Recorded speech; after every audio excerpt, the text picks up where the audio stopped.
ما د ښار د یو بل ډېرې بربادۍ ولیدې. ما د دې ښار تقریبا ټولې لوحې ولوستلې، له درګوجنو هرکلیو ډکې، د اتلانو په عکسونو ستړې. دا د انصاف له دعوو ډکې لوحې، لکه د ټول ولس چې شک وي په ځان. دا د انصاف له دعوو ډکې لوحې، لکه د ټول ولس چې شک وي په ځان. تقریبا هره د باران شپه زه پر دې واټونو تر مولا اذان ګرځېدلی یم.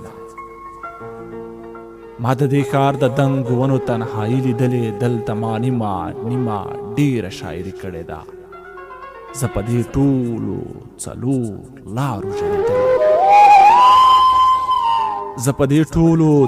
لارو ژړېدلی. له حیرانۍ پس مې په چپ لوري قدم اخیستی. زه په دې هره دوراهۍ کې دردېدلی یم.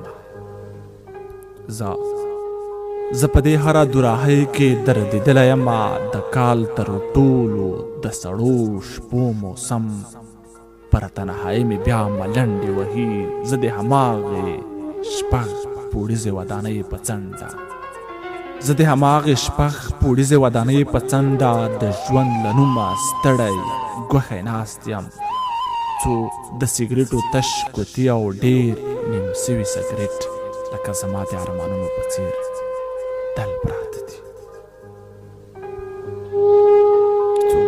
څو د سګرېټو تش کوتي او ډېر نیم شوي سګرېټ لکه زما د ارمانونو په څېر دل پراته دي. د باد سړې څپې مې توه له وجوده وځي. یوه ګرمه اوښکه مې له سترګو راځي. وروستی سګرېټ مې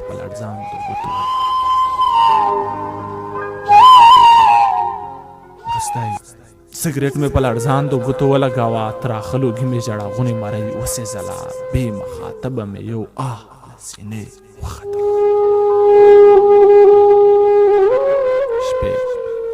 شپې خپل مزل تر نیمایي پورې راورسوو. د ښار د بلو څراغونو آمیل وشلېدلو. ستړي واټونه بوږوونکې خاموشۍ واخیستل. له مانه څو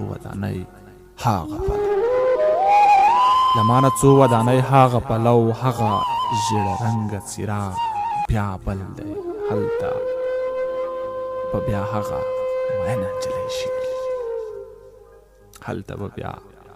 مینه نجلۍ شعر